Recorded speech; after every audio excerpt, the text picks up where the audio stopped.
Pheth'kai came aboard with an entourage of 11, and the quiet confidence of people who had never once doubted their own taste. I was standing near the mess hall hatch when they filed through. Protocol required a senior medical officer at each inspection point. Liability, officially. In practice, it meant I stood in a corridor for 3 hours holding a data pad, while dignitaries looked at things and formed opinions. I had been doing inspections like this for 14 years. The opinions were always formed in the first 30 seconds. Their lead attaché was a tall one, pale as old bone, with the wide jaw and moisture sheen of his species and a translator pendant that hung against his chest like a pocket watch. He moved through the mess hall the way a building inspector moves through a condemned property, touching nothing, cataloging deficiencies, already writing the report in his head. He stopped at the supply rack. We kept the standard field ration packs stacked there in their gray compressed blocks. 24 to a row, 7 rows. The same configuration on every GCS vessel in the fleet. Each block was roughly the size of a paperback novel. The label was a small rectangle of white with black text, and a single orange stripe indicating the caloric tier. Fleet design, which is to say, functional, charmless, and identical to the version issued 30 years ago, because nobody had found a reason to change it. They were not beautiful. The fleet had never claimed they were beautiful. Crail sometimes stacked them into a kind of pyramid on quiet transit days, was as close to decorative as they were ever going to get. The attaché picked one up. He turned it over. He read the label. Tried to. The translator pendant hummed for a moment, working it out. "This is food," he said. It wasn't quite a question. "It is," I said. He showed it to the diplomat beside him. A shorter Pheth'kai with amber-streaked facial markings and a recording device clipped to his lapel, the kind used for official delegatory notes. Though I noticed it had been running since they stepped off the transport, the two of them conferred in their own language for a moment. The translator pendant didn't render it, which suggested they hadn't intended it to. Thence the shorter one laughed. It was a wet clicking sound, low in the throat. Several others joined. The attaché set the ration pack back on the rack, with the careful precision of a man returning something he doesn't want to be seen having touched. "On Pheth'kai vessels," he said, "the dietary division is staffed by 11 specialists. The preparation halls span 2 decks. We have Petty Officer Crail," I said. "He covers the whole mess in about 4 hours on a slow day." The translator caught the words. The attaché looked at me for a moment with the patient expression of someone deciding whether a comment merits a response. He decided it didn't. They moved on to the engineering deck. I stayed with the mess hall because that was my assigned post, and because Petty Officer Crail had made a fresh of something that smelled like it might be edible, and I was cold.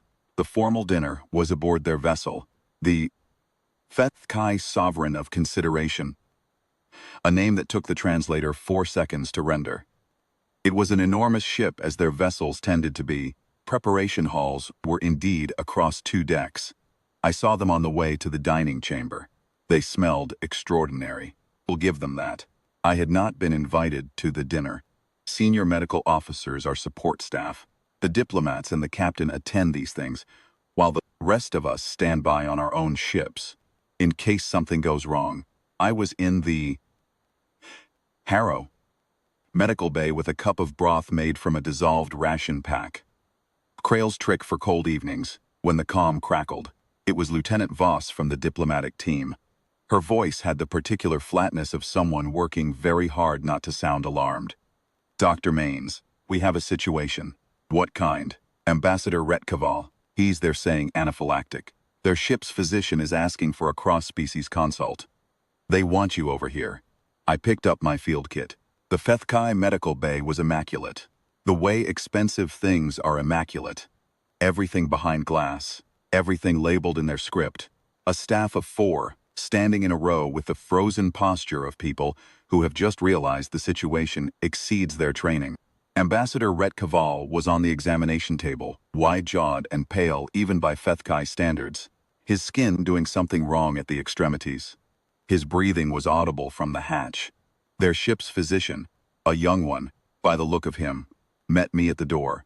He had the recording device in his hand, not the medical scanner, told me something about his priorities, and also Something about how the evening had been going up to this point. He consumed the prepared ritual dish, the physician said.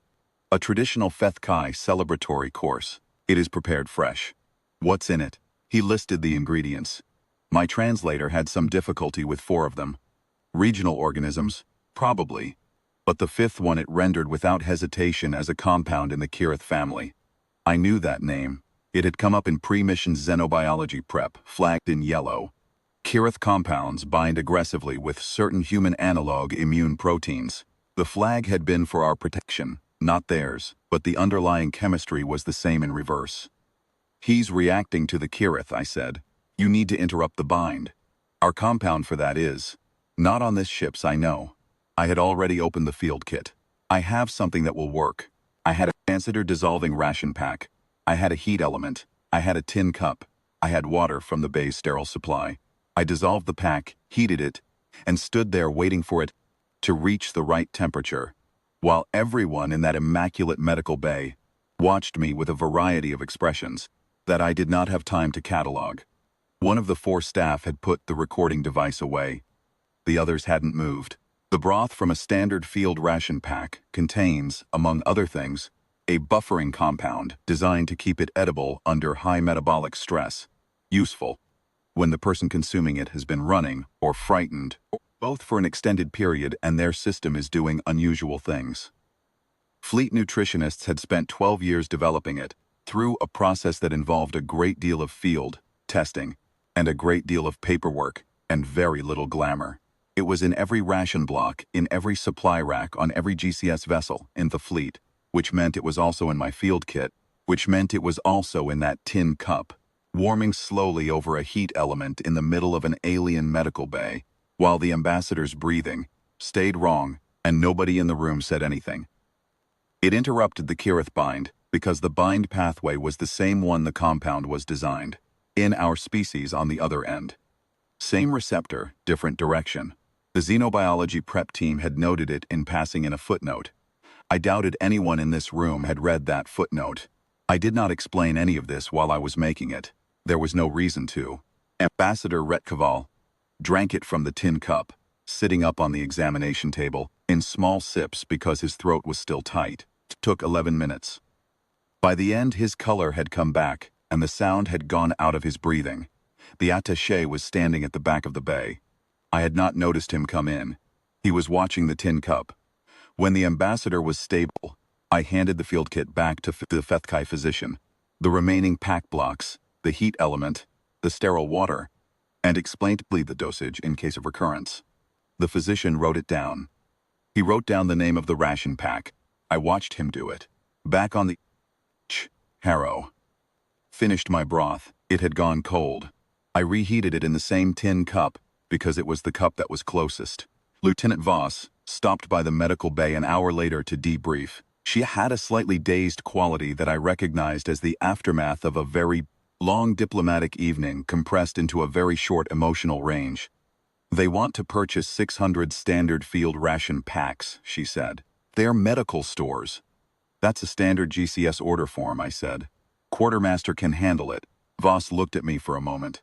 The attaché said, and I'm translating this accurately, that the compound is remarkably sophisticated for a nutrition product of such modest presentation. I considered that. He's not wrong, I said. The modest presentation is the point. If it looked sophisticated, someone in procurement would have redesigned it by now. Voss wrote that down, which I hadn't expected. I suppose the diplomatic team found things like that useful. I didn't ask how the dinner had gone otherwise. Tell from her expression that the ration packs had been the highlight.